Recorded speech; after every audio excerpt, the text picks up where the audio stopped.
niat baik. Niat baik menurut mantan Presiden RI ke-6 SBY adalah satu-satunya ketika AHY menjadi cawapres.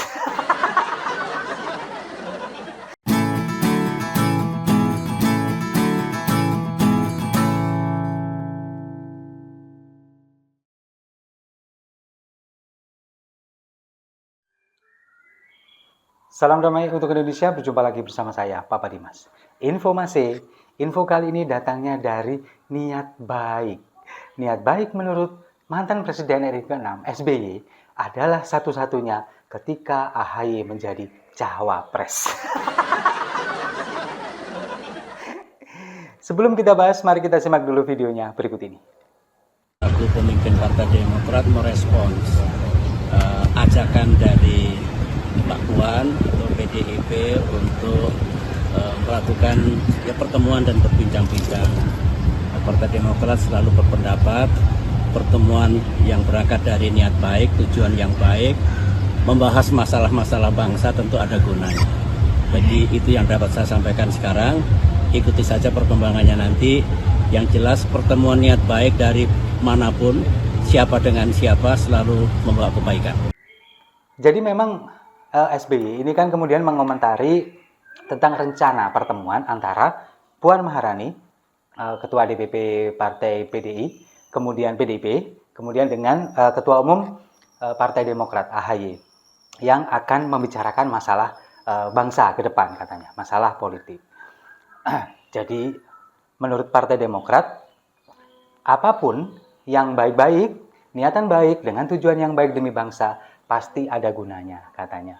Nah ini kan kemudian menyikapi apa yang rencana yang sudah disampaikan oleh Sekjen PDIP Hasto Kristianto beberapa waktu yang lalu bahwa akan ada pertemuan itu.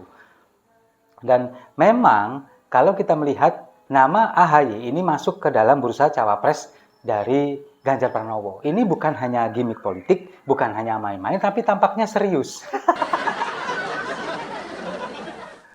Dan hal ini pun kemudian juga ditanggapi oleh beberapa elit dari Partai Demokrat. Seperti Andi Arief yang mengatakan bahwa sudah saatnya kita mengakhiri politik baper katanya. Yang baper siapa juga. Mengakhiri politik baper, kemudian mengakhiri kisah-kisah jelek di masa lalu tentunya. Ini mungkin menyinggung antara perseteruan antara SBY dengan Megawati dulu mungkin ya. Nah, kemudian juga beberapa elit Partai Demokrat ini setuju dengan hal ini. Tapi ada satu anggota Majelis Tinggi Partai Demokrat yakni Syarif Hasan yang kemudian meragukan ini bisa terjadi ketika Demokrat dan PDIP ini bisa bertemu untuk berkomunikasi dengan baik. Ini kemudian diragukan oleh Syarif Hasan karena mengacu pada apa yang disampaikan oleh Hasto beberapa bulan yang lalu bahwa PDIP ini sepertinya susah untuk berkomunikasi ataupun bahkan berkoalisi dengan Demokrat dan juga PKS. Tapi kalau kita mengetahui sekarang kondisinya sudah berbeda. Dinamika politik ini semakin berkembang, apalagi di kubu koalisi perubahan. Demokrat ini kan memang seperti video saya sebelumnya, Demokrat ini mendorong atau memaksa, istilahnya memaksa dari Nasdem ini untuk segera mendeklarasikan calon wakil presiden dari Anies Baswedan. Tapi sampai detik ini juga belum terrealisasi. Bahkan kalau dalam amatan saya, dalam analisa saya, seolah-olah ini Demokrat, ayo majukan nama AHY. Kalau enggak kami yang akan mundur dari koalisi ini. Nah, inilah kemudian kemungkinan yang dilirik oleh PDI Perjuangan, dibidik oleh PDI Perjuangan, memanfaatkan kepentingan-kepentingan dari tiga partai koalisi yang ada di koalisi perubahan ini, kemudian melihat bahwa Demokrat ini sepertinya ngotot AHY kepingin jadi cawapres. Diliriklah, kemudian seolah-olah digoda dengan memasukkan nama AHY menjadi bursa cawapres dari Ganjar Pranowo, dan itu yang kemudian sepertinya membuat Demokrat agak luluh. Nah, dengan adanya pertemuan ini, kemungkinan ada deal-deal politik yang mungkin kita belum tahu apa di dalamnya. Apakah nanti kemungkinan AHY bisa menjadi cawapresnya Ganjar, kita juga belum tahu. Kita juga, kalau misalkan itu terjadi, bagaimana nasib kita semua? Ya nggak masalah sih sebetulnya. Cuman aneh aja, seorang yang sudah biasa kita kritisi, kita kemudian seolah-olah kita serang, tiba-tiba bergabung menjadi satu kubu dengan kita, itu kan ya agak sedikit canggung sebetulnya, tapi ya kalau memang itu yang terjadi ya nggak masalah. Cuman dengan kejadian seperti ini, kubu Demokrat dan juga PKS ini menganggap seolah-olah memang tidak ada apa-apa dalam koalisi perubahan. Mereka selalu menganggap bahwa koalisi perubahan ini baik-baik saja, kemudian masih ada pembicaraan di tingkat pimpinan, di tingkat elit partai mengenai siapa yang harus dicalonkan menjadi cawapresnya Anies Baswedan. Kemudian mengatakan bahwa kalau misalkan Demokrat bertemu dengan PDI Perjuangan itu nggak masalah, karena memang setiap partai politik punya kebijakan masing-masing, menentukan arahnya masing-masing, tapi kami tetap konsisten, tetap komit kepada piagam bahwa 3 partai ini tetap solid dalam koalisi perubahan. Yakin? Kenapa saya bertanya demikian? Karena memang tujuan awal dari Partai Demokrat ini adalah memajukan nama AHY.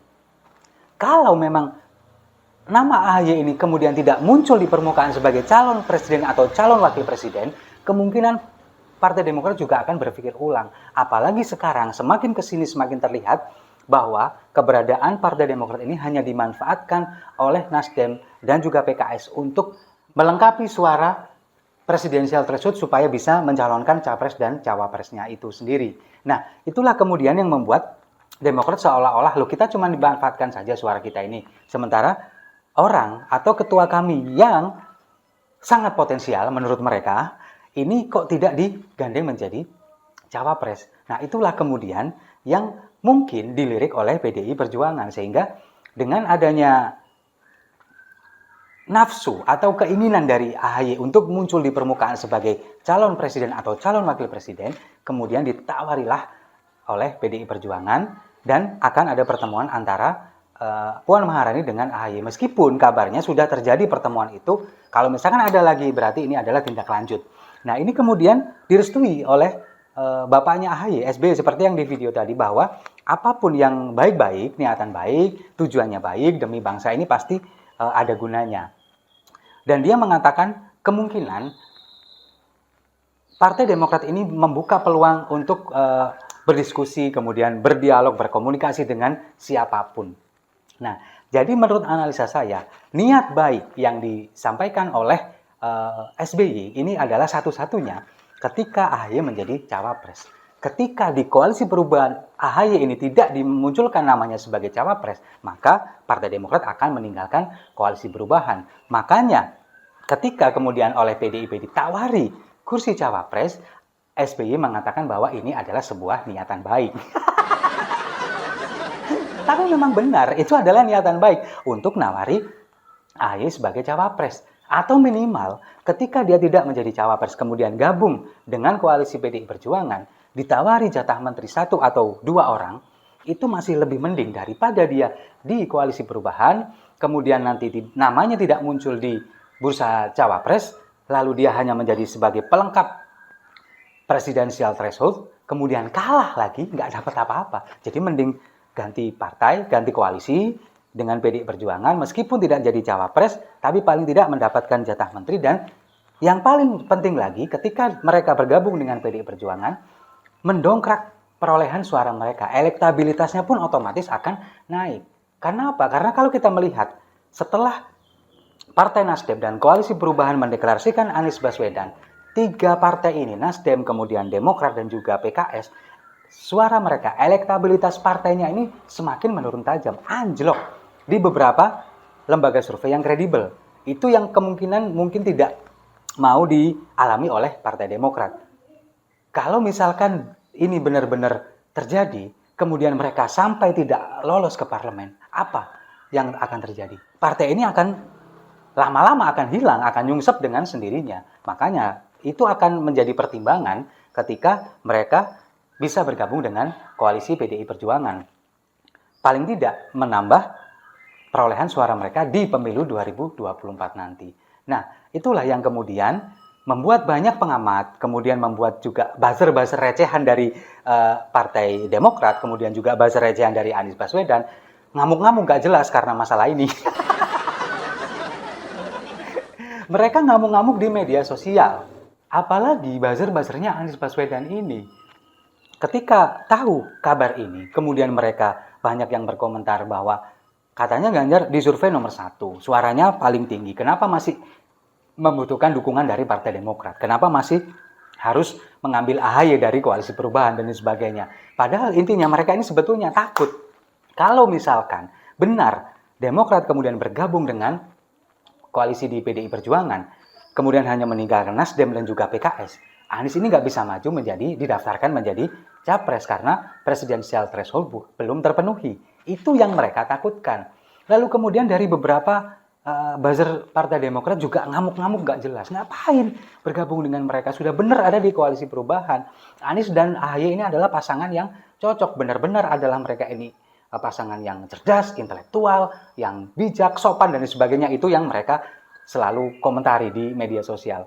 Padahal di balik itu semua, sebetulnya mereka ketakutan kalau misalkan Anies Baswedan nggak bisa maju menjadi calon presiden di 2024. Dan kalau misalkan ini terrealisasi, kemudian Demokrat bergabung dengan PDI Perjuangan, apakah nanti benar-benar akan menjadi cawapres ataukah menjadi menteri? Ya kita tunggu saja. Yang jelas kita selalu berpegang teguh kepada sebuah kalimat bahwa tidak ada kawan abadi, tidak ada musuh abadi dalam dunia politik. Yang ada hanyalah kepentingan abadi. Karena politik adalah seni dari segala kemungkinan. The art of probability. Setuju ya? Kalau setuju, mari kita minum kopinya sama-sama untuk Indonesia yang maju di 2045. Saya rasa itu. Terima kasih sudah menyimak. Jangan lupa like, komen, dan subscribe. Sampai jumpa di video-video saya selanjutnya. Salam damai untuk Indonesia.